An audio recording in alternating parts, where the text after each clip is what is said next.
Hello my dear students. Today we are going to study Kepler's laws of planetary motion. ठीक है, in gravitation today's topic is Kepler's laws of planetary motion. Okay, see, before we study Kepler, we should learn a little bit about a person called Tycho Brahe. Tycho Brahe. Tycho Brahe. He was a person who was very much impressed by Galileo. ये जो टाइको Brahe थे ये Galileo से बहुत ज़्यादा impress हो गए थे. He even used the telescope made by Galileo to see the planetary motion. इन्होंने बहुत साल तक, और कितने साल तक, 20 years, 20 साल तक इन्होंने बड़े बड़े प्लैनेट, अलग अलग प्लैनेट्स को, दूर दूर के, पास पास के, जो भी है, बहुत सारे प्लैनेट्स को देखते थे और टाइम नोट डाउन करते थे. He used to note down the time at which he would see the planet. He would note down the position of the planets. जिस प्लैनेट को देखते थे उसको कितने बजे देखा और कहाँ देखा, ऑर्बिट में, कहाँ, किसके पीछे, कौन से सैटेलाइट के, कौन से प्लैनेट के पीछे कौन सा प्लैनेट दिखाई दिया और नहीं दिखाई दिया और कहाँ दिखाई दिया, ये सब बहुत सारा डेटा इन्होंने जमा करके रखा था. कितने साल तक देखे? 20 साल तक. और इनके नोट्स कितने भर गए थे, तो अब बुक्स में अलग अलग बातें आती है. कहीं पर आता है कि इन्होंने एक बिल्डिंग के कई रूम्स भर के नोट्स बना लिए थे, और कहीं पर आता है कि इन्होंने एक बहुत बड़े रूम भर के नोट्स तैयार किए थे. अब पता नहीं कि एक बड़ी बिल्डिंग के बहुत सारे रूम्स भर गए थे या एक रूम भर गया था, लेकिन अगर एक रूम भर के भी इन्होंने नोट्स तैयार किए तो बहुत बड़ी बात है. इनकी डायरीज से, इनके पेजेस से वो रूम भर गया था. कितने नोट्स जमा किए होंगे इन्होंने, है ना. अब वो रूम कितना बड़ा था होगा ये भी मुझे मालूम नहीं. तो इतने सब नोट्स इन्होंने जमा किए, और प्रॉब्लम ये होगी कि इतने नोट्स जमा कर लिए और उसको सिस्टमेटिक तरीके से पढ़ने का इनको टाइम ही नहीं मिला. इनकी लाइफ मुझे अच्छे से तो ध्यान में नहीं, अपनी टेक्स्ट बुक में दिया है कब से ये पैदा हुए और कब इनकी डेथ हुई. तो नियरली मेरे ख्याल से 50-55 साल की एज तक जिए ये. अब लाइफ स्पैन इनका कम था, जिंदगी कम थी. वो नोट्स बनाने में 20 साल लग गए, और नोट्स बना बना के खुद ही इतने कंफ्यूज हो गए कि उनको उसमें से नोट्स का कोई मीनिंग नहीं निकल के आया. सिर्फ नोट्स बनाते रहे. देखो स्टूडेंट्स, कहीं आप लोग भी ऐसे मत करना कि बस नोट्स बना रहे और समझ रहे कुछ भी नहीं. ऐसा नहीं होना चाहिए, है ना. टाइको ब्राहे के साथ यही प्रॉब्लम हो गई. ये ओनली नोट्स बनाने में रह गए, और वो नोट्स में क्या मीनिंग निकलता है कंपेयर करना चाहिए कि मैंने 8 दिन पहले जो नोट्स बनाया था और आज जो नोट्स बनाया इसमें क्या सिमिलैरिटी, इसमें से क्या मीनिंग निकलता, ये इन्होंने कुछ भी नहीं किया, और आखिर में इनकी डेथ हो गई. इनकी डेथ होने के बाद इनका जो एक स्टूडेंट थे, जोहानस केपलर, इनके स्टूडेंट का नाम था जोहानस केपलर, जिन्हें हम सिर्फ केपलर कहते हैं, सरनेम उनका जोहानस केपलर, जर्मनी के.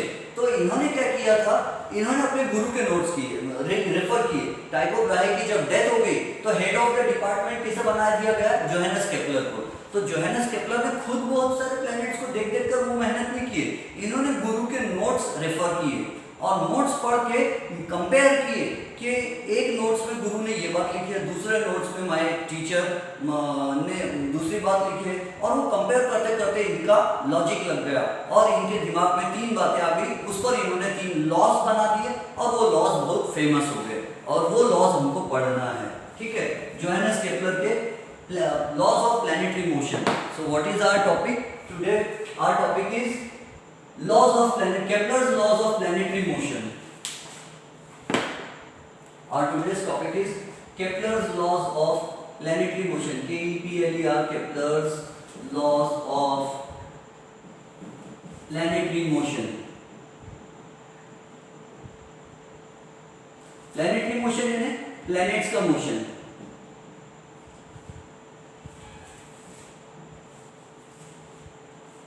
Kepler's laws of planetary motion. ठीक है, प्लैनेट्स आपको मालूम है, Mercury, Venus, Earth, Mars, Jupiter, Saturn, Uranus, Neptune, these are planets in the solar system. ठीक है, प्लैनेटरी मोशन के इनके लॉज देखो, और लॉ नंबर 1 है the first law which is also called as the law of orbits. Law of orbit, it is also called law of orbit or Kepler's first law. Kepler's first law, Kepler's first law of planetary motion, Kepler's first law of planetary motion. ये law क्या बोलता है student? देखो, this law says every planet revolves around the sun in an elliptical orbit with the sun at one focus. Meaning समझो, आपको मालूम है every circle has a center, her circle का एक सेंटर होता है। उसी तरह ये जो शेप मैं बना रहा हूं, ऐसा शेप अंडे जैसा, टू डायमेंशनल, अंडे जैसे टू डायमेंशनल, इस शेप को कहते हैं एलिप्स। इस शेप का नाम क्या है? Ellipse. Such a shape is called an ellipse and every ellipse has two centres. Her ellipse के दो सेंटर्स होते हैं, एक यहाँ रहता है और एक सेंटर यहाँ रहता है, तो इसको सेंटर वर्ड भी यूज करते हैं हम एलिप्स का। This is called the first focus F1 and the other is called the second focus, और दूसरे को बोलते हैं second focus. First focus, second focus. तो every ellipse has two foci. Radius का प्लूरल क्या होता है? रेडियस का प्लूरल होता है रेडियाई। वैसे ही फोकस का प्लूरल क्या होता है? फोकस का अनेक वचन होता है, रेडियस का प्लूरल रेडियाई, उसी तरह फोकस का plural foci. Foci it's a French word, ये फ्रांस की लैंग्वेज में है। So every ellipse has two foci. तो अब देखो इन्होंने क्या कहा, इनका लॉ क्या है? Kepler's first law of planetary motion क्या कहता है? केप्लर का first law of planetary motion कहता है कि every planet, this is the sun at one focus and this is F2, ये F1 नहीं, यहाँ पे F1, the sun at F1। F1 focus number 1 पे क्या है? सन। या तो सन फोकस नंबर 1 पर रहेगा या तो सन फोकस नंबर 2 पर, लेकिन दोनों जगह एक साथ नहीं रहेगा। मान लो सन है फोकस नंबर 1 पर। अब लॉ का स्टेटमेंट सुनो क्या है? Every planet Mercury, Venus, Mars, Earth, Jupiter, Saturn, Uranus, Neptune, every planet revolves around the sun, revolves around the sun in an elliptical orbit,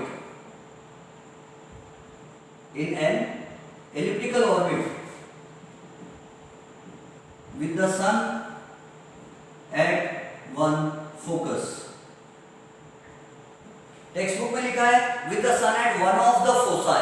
one of the foci यानी दो foci में से एक focus पर सन रहेगा। तो हम उसको इजी लैंग्वेज में लिखते हैं। अपना लॉ 100% करेक्ट है, बिल्कुल अपन ने सही लिखे। Every planet revolves around the sun, हर प्लैनेट सन का चक्कर लगाता है। मान लो ये अर्थ है, दिस इज द अर्थ, ठीक है। आप बोलेंगे सन छोटा लिखा, ये सन है सन और ये अर्थ है।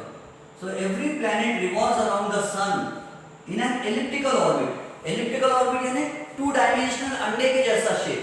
तो ये देखो ये अर्थ है, सन का चक्कर लगा रही, गोल चक्कर नहीं लगा रही। यहाँ जो अराउंड वर्ड है ये वर्ड गलत है, क्योंकि अराउंड में राउंड वर्ड आ जाता है, राउंड यानी गोल हो जाता है। सच में वहाँ राउंड वर्ड नहीं आना, लेकिन इंग्लिश में हमारे पास वर्ड ही नहीं है और कोई खास। रिवॉल्व्स अबाउट द सन लिख सकते हैं हम, अबाउट, लेकिन टेक्स्ट बुक में अराउंड लिखा है इसलिए हम अराउंड लिखेंगे। So every planet revolves around the sun, हर प्लैनेट सन के चक्कर लगाता है। कैसे? In an elliptical orbit, circular orbit में नहीं, एलिप्टिकल ऑर्बिट में। और सन कहाँ रहता? एक फोकस पर रहता, ठीक है। मतलब जब अर्थ घूमती है तो अर्थ कभी सन के बहुत नजदीक आ जाती है और कभी कभी अर्थ घूमते घूमते सन से बहुत दूर चली जाती है ना। सन से अर्थ कभी कभी बहुत दूर चली जाती है और कभी कभी अर्थ सन के पास आ जाती है। कभी इधर आ जाएगी, कभी इधर आ जाएगी, इधर गोल गोल गोल गोल, सॉरी गोल वर्ड नहीं यूज करना चाहिए, एलिप्टिकल है वो, सर्कुलर गोल नहीं है। So every planet revolves around the sun in an elliptical orbit. जैसे मर्क्यूरी घूम रहा है तो मर्क्यूरी भी ऐसा घूम रहा है, ये मर्क्यूरी, MERCURY, नहीं भी दिखा तो समझ लो मर्क्यूरी है। ये मर्क्यूरी, ये सन का कैसा चक्कर लगा रहा है? अंडे के शेप में, ठीक है। Every planet revolves around the sun in an elliptical orbit. Mercury, बीच में वीनस भी बना सकता मैं, बट आप इमेजिन कर लो every planet revolves around the sun in an elliptical orbit with the sun at one focus. बोलो समझा या नहीं समझा? कोई भी प्लैनेट सन के गोल अंडे के शेप में गोल गोल चक्कर नहीं लगाता, एलिप्टिकल शेप में चक्कर लगाता है। एलिप्टिकल अंडे के शेप में लगाता है यानी एलिप्टिकल शेप में लगाता है, गोल नहीं घूमता। ठीक है, ऐसा नहीं है कि सन यहाँ पर है बीच में और वो प्लैनेट ऐसा गोल गोल घूम रहा है। नो, अंडे के शेप में ऐसा दूर जाता है पास आता है, दूर जाता है पास आता है, दूर जाता है पास आता है, ऐसा होता है। हर प्लैनेट सन के इस तरह से चक्कर लगा रहा है। Understood? This is also called Kepler's law, first law of planetary motion, और उसका दूसरा नाम है लॉ ऑफ ऑर्बिट। तो क्या कहता है? Every planet revolves around the sun in an elliptical orbit. कौन से ऑर्बिट में? Elliptical orbit, not circular, not circular, elliptical orbit में चक्कर लगाता है with the sun at one focus. ठीक है, अब हम पढ़ेंगे Kepler second law. Kepler second law of planetary motion.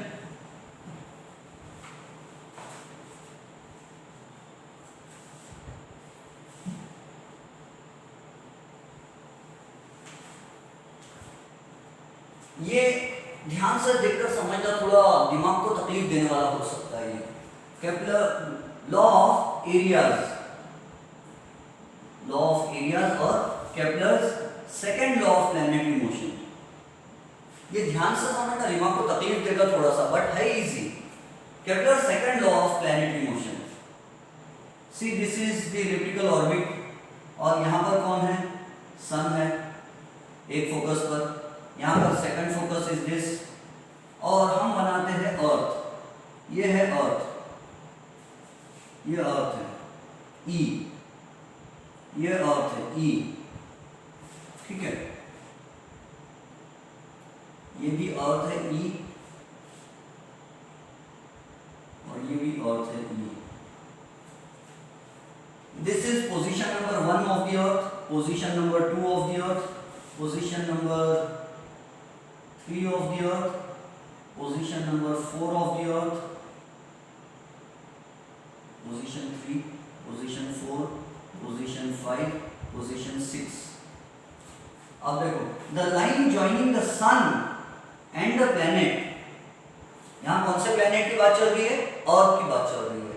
the line joining the sun and the planet, ये लाइन इमेजिनरी लाइन है, ऐसा कोई सन से कोई ऐसा लाइन नहीं निकल के आ रही जो अर्थ में घुस रही है, इमेजिनरी लाइन है। The line joining the sun and the planet,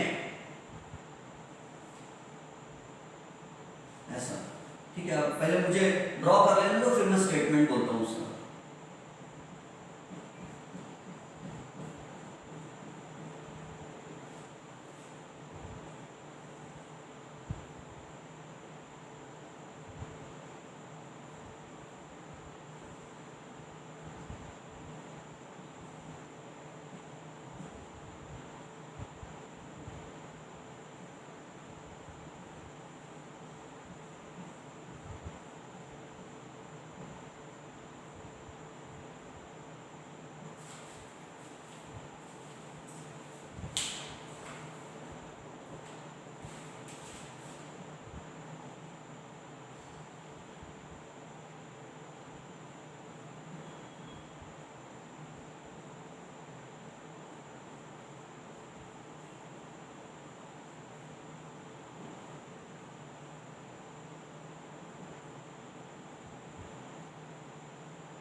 okay, C let us suppose, मान लेते हैं कि the earth is initially here, after 5 minutes, after 5 minutes the earth goes from position number 1 to position number 2, ऐसा imagine कर लो कि सन से, सूरज से एक खराटा निकल रहा है, झाड़ू, लंबी वाली झाड़ू है। और कितनी लंबी झाड़ू है, सन से लेकर अर्थ तक। इमेजिन कर लो, just imagine that there is a large broom, एक लंबा खराटा है, लंबी झाड़ू है, सन से चालू होती है वो झाड़ू और अर्थ तक है, और सन पे वो झाड़ू चिपकी हुई है और अर्थ पे भी वो झाड़ू चिपकी हुई है। ठीक है, तो यहां से एक झाड़ू है और पर इन 5 मिनट्स, 5 मिनट तक वो झाड़ू चलती है सन से, ऐसी झाड़ू चलते चलते चलते वो क्या कर रही है, खराटा मार रही है, पोजीशन नंबर 1 से पोजीशन नंबर 2 तक झाड़ू लगा रही है। ठीक है, एरिया स्वीप कर रही है, इतना एरिया झाड़ रही है। इमेजिन करो, इनिशियली अर्थ यहाँ पर है, इन 5 मिनट्स अर्थ यहाँ पहुंच गई। जब अर्थ यहाँ से पोजीशन 1 से पोजीशन 2 तक पहुंच गई तो ये खराटे ने, ये झाड़ू ने कितना एरिया झाड़ लिया, कितना एरिया स्वीप कर लिया, कितना एरिया कवर कर लिया। तो उसने इतना एरिया कवर कर लिया, ये एरिया, और इस एरिया, ये एरिया है, इस एरिया को हम नाम दे देते हैं ना, एरिया को क्या नाम देते हैं, सन को नाम एस दे देते हैं, S12। एरिया का नाम क्या है, S12, area of, area S12, area S12 is equal to area S12, जितना एरिया यहाँ कवर किया 5 मिनट्स में। यहाँ पर भी अर्थ को बोले कि अर्थ भागो, तुम जितना भागना चाहती हो, तुम्हें 5 मिनट का टाइम दिया जाता है। तो अर्थ ने क्या की मालूम है, इन 5 मिनट्स, 5 मिनट्स में अर्थ पोजीशन नंबर 3 से भागी, और ऐसे भागी सीधी लाइन, ऐसे गोल ऑर्बिट में, गोल नहीं सॉरी, एलिप्टिकल ऑर्बिट में ऐसे भागी कि अर्थ पोजीशन नंबर 3 से पोजीशन नंबर 4 तक पहुंच गई। तो उसने ये जो खराटा था, ये जो झाड़ू थी, वो झाड़ू ने फिर से कुछ एरिया झाड़ डाली, फिर से कुछ एरिया कवर कर ली, फिर से कुछ एरिया स्वीप कर ली। तो कितना एरिया स्वीप की, ये वाला एरिया S34, और पता ये एरिया और ये एरिया इक्वल रहेगा, ऐसा केपलर ने कहा। Area S34, area S12, area S12 is equal to area S34, और फिर 5 मिनट्स का टाइम दिया अर्थ को, बोले अर्थ भागो, तुम्हारे पास 5 मिनट का टाइम है, जितना एरिया कवर कर सकती कवर कर लो। तो अर्थ ने क्या की, फिर से एक खराटा घूमा, झाड़ू घूमी, और झाड़ू ने क्या कर ली, ये एरिया कवर कर ली, जो शेडेड एरिया है ऑरेंज कलर का, ऑरेंज कलर का ये एरिया कवर कर लिया यहाँ से यहाँ तक। तो कितना एरिया कवर हुआ, ऑरेंज वाला एरिया, और ये area according to Kepler, this area will be equal to the previous 2 areas. ये एरिया का नाम क्या देंगे हम, एरिया S56, एरिया 5 से 6 तक, या कुछ और नाम दे दूं मैं आपको, यहां नाम कुछ और दे दूं क्या, A, B, C, D,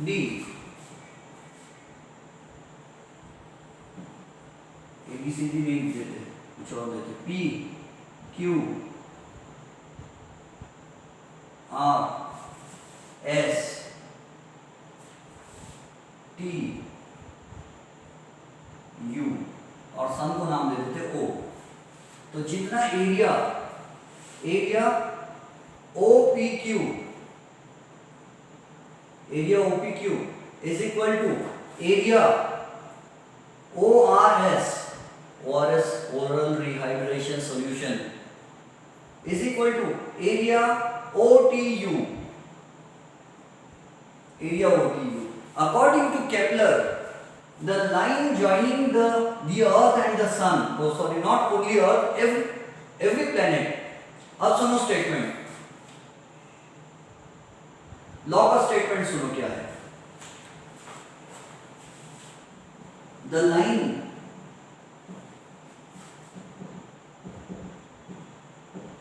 joining the sun and a planet sweeps out, उसी को हिंदी में हम कह सकते हैं, इजी वर्ड में कह सकते हैं, covers equal areas in equal intervals of time.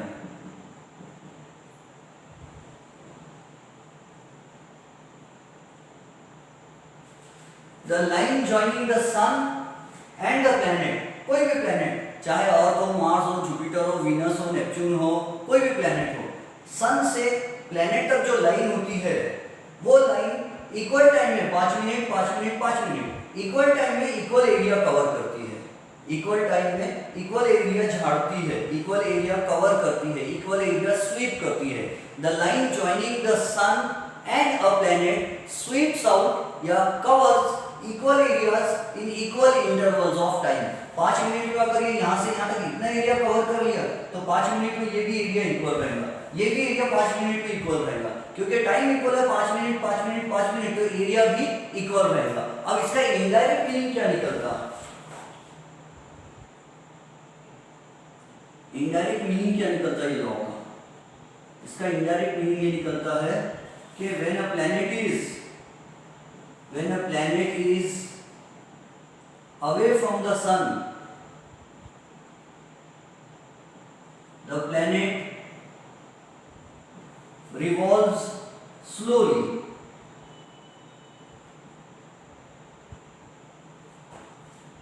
Planet revolves slowly since the length is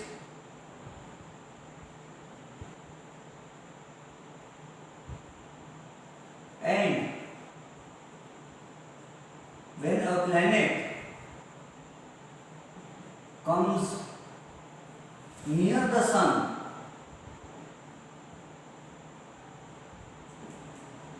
the planet moves fast. Indirect meaning,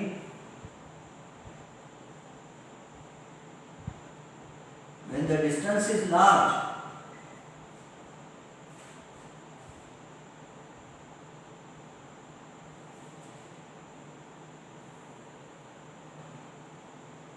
बस इसी से तो आप समझ जाओगे शायद कि सी हियर, अगर हम इसको एक ट्रायंगल समझते तो ये क्या हो गया? बेस, और ये होगी हाइट। अगर हाइट ज्यादा है तो बेस कम रहेगा, और यहां पर देखो हाइट कम है तो बेस ज्यादा है। ये हाइट, ये डिस्टेंस ज्यादा है तो ये डिस्टेंस कम है, ये डिस्टेंस थोड़ा कम हो गया तो ये डिस्टेंस थोड़ा ज्यादा हो गया, ये डिस्टेंस बहुत कम हो गया तो ये डिस्टेंस बहुत ज्यादा। ठीक है, समझ रहे हो? OP ज्यादा है इसलिए PQ, OP एंड OQ ज्यादा है तो PQ कम, और OR कम है, OS कम है इसलिए RS ज्यादा है। इसका इनडायरेक्ट मीनिंग क्या निकलता है? हिंदी में लिख के देता हूं, OP एंड OQ ज्यादा है लेंथ में, इसलिए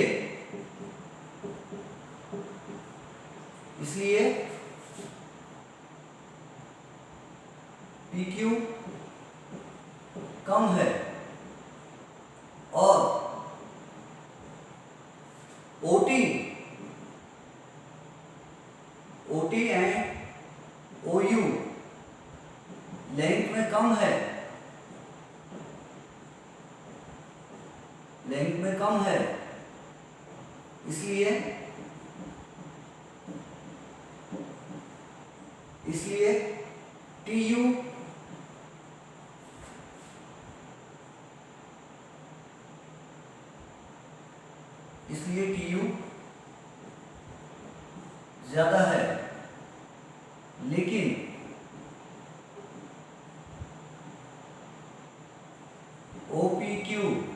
और OTU का एरिया सेम है। हिंदी में लिखिए समझाने के लिए, OP और OQ देखो, ये लेंथ ज्यादा है तो ब्रेथ कम है, यहां पर ब्रेथ कम है तो लेंथ ज्यादा है, लेकिन एरिया इक्वल रहेगा। OP और OQ ज्यादा है लेंथ में इसलिए PQ कम है, और OT एंड OU लेंथ में कम है इसलिए TU ज्यादा है, लेकिन OPQ और OTQ का एरिया सेम है। तो यहां पर कितना डिस्टेंस कवर किया सन ने? जब अर्थ सन के पास से गई तो सन ने TU लंबा डिस्टेंस कवर किया, जब प्लेनेट सन के पास से गया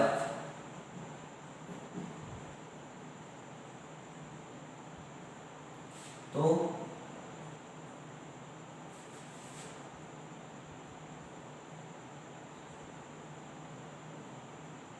TU डिस्टेंस कवर किया जो ज़्यादा है, तो 5 मिनट में T से U लिख देते। 5 मिनट में T से U डिस्टेंस कवर किया, T से U जो ज़्यादा है। और जब प्लेनेट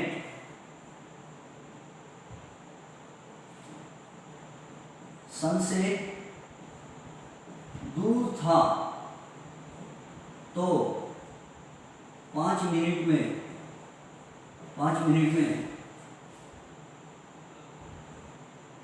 सिर्फ P से Q डिस्टेंस कवर किया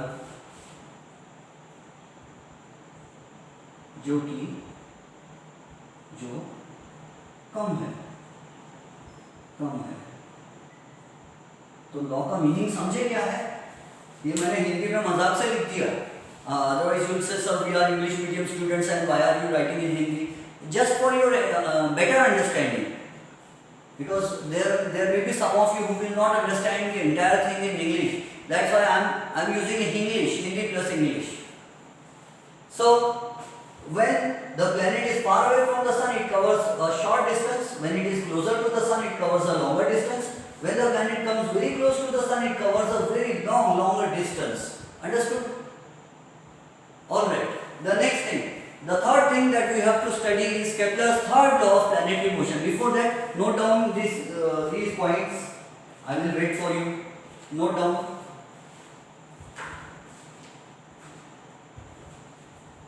This is the statement of the second law. Second law statement. In the exam, you will have to write this much. यहाँ से ये ना लिखना होगा आपको 10 से टाइम तक. The line joining the sun and a planet sweeps out equal areas in equal intervals of time.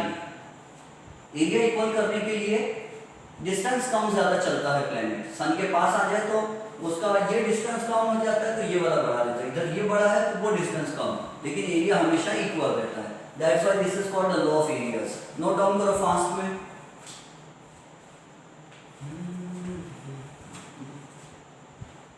10th standard and I have to score 100 out of 100 marks in science. Well begun is half done. अच्छी शुरुआत मतलब आधा काम हो गया. Low aim is a sin. APJ Abdul Kalam ने कहा है छोटा एम एक पाप है. Aim high and many students have scored 100 out of 100 marks, 100 out of 99 out of 100 marks, 98 out of 100 marks. So there is a long tradition of such students. अपनी tuition में बहुत सारे स्टूडेंट्स ऐसे जिन्होंने साइंस में 99, 98, 99, 98, 99, 98, कोई 97 है, 96 है, 95 है और 100 वाले भी 100 आउट ऑफ 100. इसलिए हमारा भी एम ऊंचा होना चाहिए. हमें भी फुल 100 मार्क्स स्कोर करने के लिए ट्राई करना है. ठीक है. जहाँ आपको कोई डिफिकल्टी आती है मुझे कांटेक्ट करो, व्हाट्सएप पे मैसेज भेजो और मैं आपके लिए एक्सप्लेनेशन दूंगा. बट आपका एम हमेशा हाई होना चाहिए. लो एम अच्छी बात नहीं है.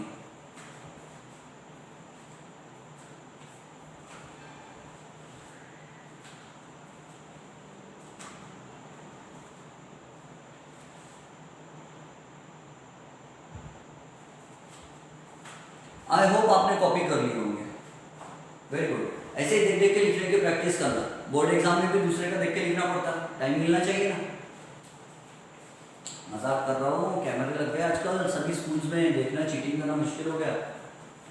हम लोग कैसे तो भी पास हो गए. टॉप कर लिया हमने गलती से.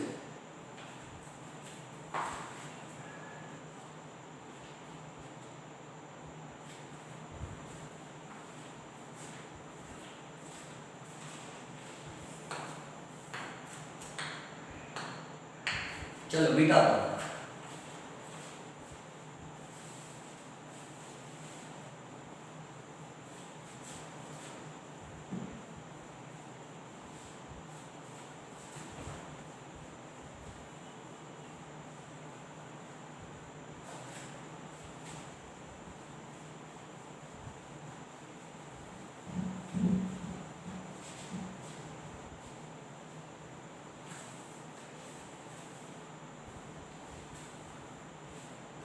The next topic that we have to study is law of periods. Time period, जो चीज इक्वल इंटरवल ऑफ टाइम के बाद रिपीट होती है उसे पीरियोडिक कहते हैं। And this is Kepler's third law of planetary motion. Kepler का third law of planetary motion का ये क्या कहता है? ये कहता है the square of the time. Time period का डेफिनेशन देखो क्या है। टाइम पीरियड ऑफ रेवोल्यूशन का डेफिनेशन देख लो पहले। टाइम पीरियड ऑफ रेवोल्यूशन का डेफिनेशन, टाइम पीरियड यानी एक चक्कर मारने के लिए, एक रेवोल्यूशन करने के लिए कितना टाइम लगता है। Do you know the difference between rotation and revolution? Rotation का मतलब अपने आप के अपनी एक्सिस के खुद गोल गोल घूमना। देखो मैं रोटेट कर रहा हूँ, ये मैं रोटेट कर रहा हूँ। रोटेट करना है खुद गोल गोल गोल गोल घूमना। और रिवॉल्व करने का मतलब होता है कि बीच में कोई चीज है और उसके चक्कर लगाना। जैसे बीच में यज्ञ चलता रहता है और दुल्हन और दूल्हा जो है वो उसके रेवोल्यूशन करते हैं, चक्कर लगाते हैं, है ना। बीच में आग जलती है, यज्ञ जलता है शादी का, विवाह वाला, और लोग उसका जो दुल्हन दूल्हा होते हैं वर वधू वो उसका चक्कर लगाते हैं। तो चक्कर लगाना, किसी चीज को बीच में रख के उसके गोल गोल घूमना। काबा शरीफ बीच में लोग उसके चक्कर लगा रहे हैं, तो रेवोल्यूशन। रेवोल्यूशन का मतलब है एक चीज बीच में हम उसके चक्कर लगा रहे हैं, रेवोल्यूशन। और रोटेशन यानी हम ही खुद गोल घूम रहे हैं। अर्थ रोटेट कर रही है, रिवॉल्व कर रही है, बताओ। तो अर्थ रोटेट भी कर रही है और रिवॉल्व भी कर रही है। अर्थ सन का ऐसे चक्कर भी लगा रही है और चक्कर लगाते समय खुद भी गोल गोल गोल गोल घूम रही है। चक्कर भी लगा रही है और खुद भी गोल घूम रही है। अंडरस्टूड? रोटेट भी कर रही है और रिवॉल्व भी करती है अर्थ। चलो टाइम पीरियड ऑफ रेवोल्यूशन की डेफिनेशन सुनो क्या है। Time taken by a planet, time taken by a planet to complete one revolution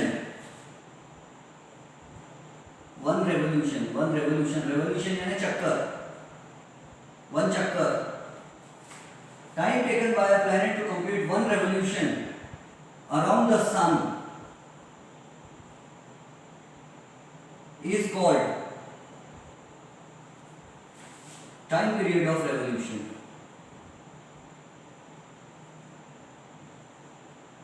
is called time period of revolution। Note down कर लो जल्दी जल्दी। Time taken by a planet to complete one revolution around the sun is called time period of revolution. अब Kepler का law पढ़ेंगे हम। Kepler's third law of planetary motion, वो क्या कहता है? स्टेटमेंट, केपलर के थर्ड लॉ का स्टेटमेंट क्या है? Third law statement, the square of the time period of revolution, time period of revolution of a planet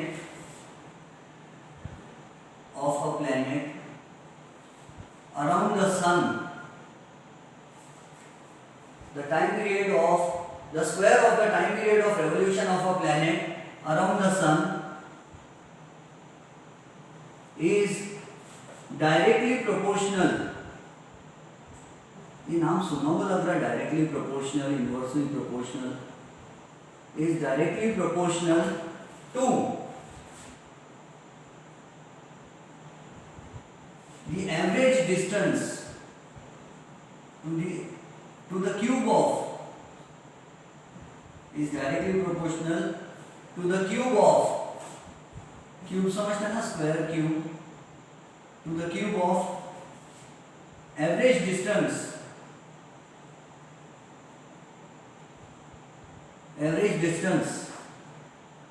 between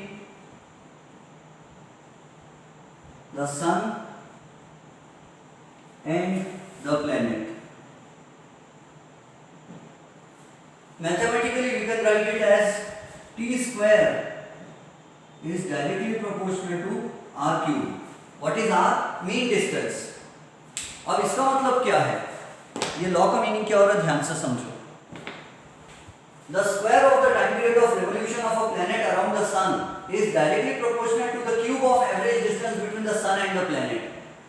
T square यानी time यानी क्या है, time taken to complete one चक्कर, time taken to complete one revolution is directly proportional to the cube of the average distance between the sun and earth. Why average distance? Why not only distance? Because sun और planet के बीच का distance same नहीं रहता.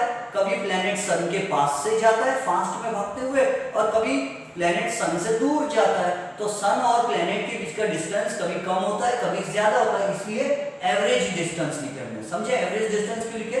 हाँ, because कभी distance ज्यादा हो जाता है, कभी distance कम हो जाता है. तो time taken by a planet to complete one revolution around the sun is directly proportional to the cube of average distance between the sun and the planet. इसका मतलब क्या होता है कि जो planet का distance sun से नजदीक है उसको टाइम भी, जिसका डिस्टेंस सन से कम है, सन के पास में है, उसको टाइम भी कम लगता है, और जिसका डिस्टेंस सन से ज्यादा है, आर ज्यादा है, डिस्टेंस ज्यादा है, उसको टाइम भी ज्यादा लगता है एक चक्कर करने के लिए. फॉर एग्जाम्पल ये सन है, दिस इज द सन,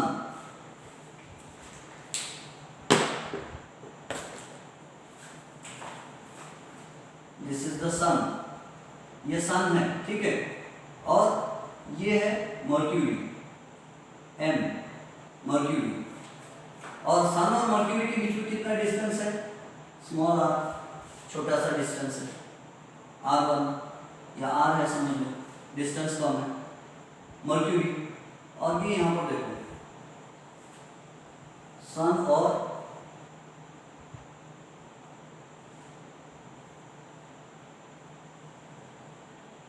लग रहा नहीं electrical,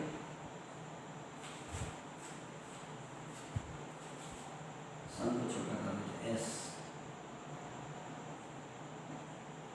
this distance is R1 कम है, and this distance is R2 distance ज्यादा है.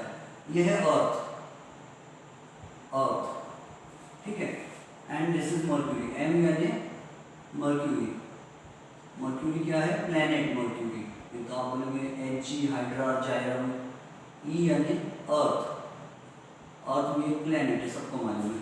तो अब देखो किसका डिस्टेंस नजदीक है, मर्क्यूरी का डिस्टेंस सन से ज्यादा दूर है या नजदीक है, नजदीक है. तो सन और मर्क्यूरी का डिस्टेंस कम है, तो मर्क्यूरी को टाइम भी कम लगता है. कितने दिन में एक चक्कर कंप्लीट करता है, 88 days only. Planet mercury completes one revolution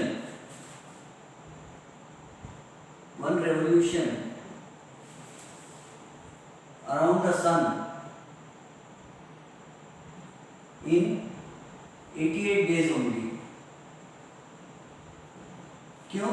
Because its distance from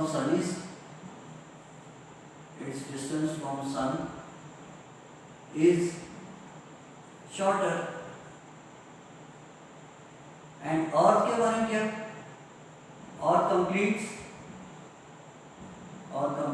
पूरी कहानी हुई 365 days, because the distance is longer. Shortcut में समझ जाओ, अर्थ को ज्यादा टाइम लगता है, 365 डेज लगते हैं अर्थ को नियरली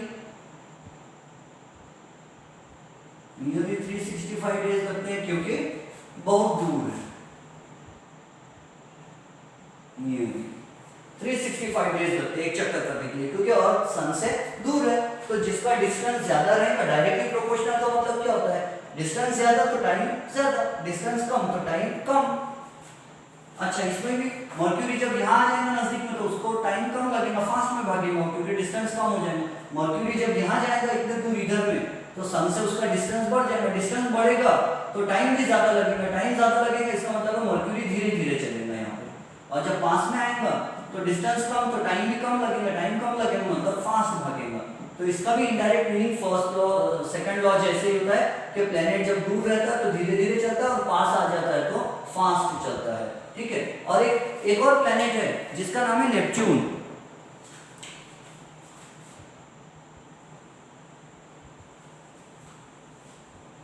ये है Neptune, NEPTUNE, Neptune.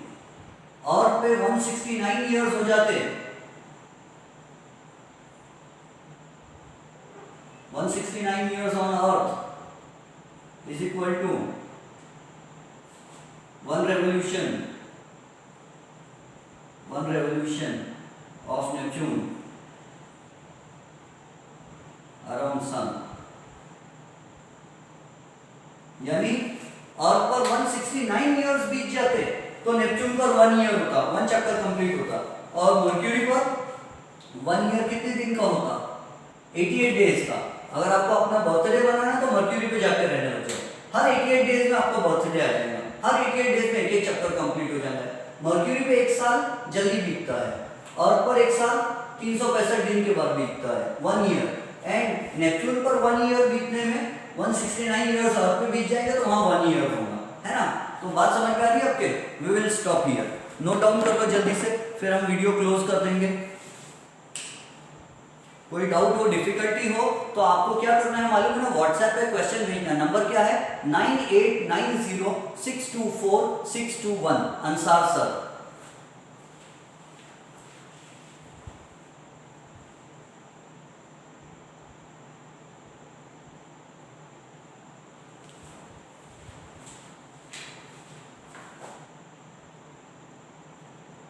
One 69 years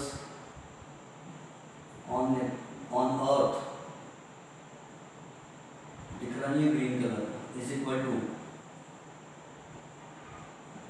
1 revolution around the sun।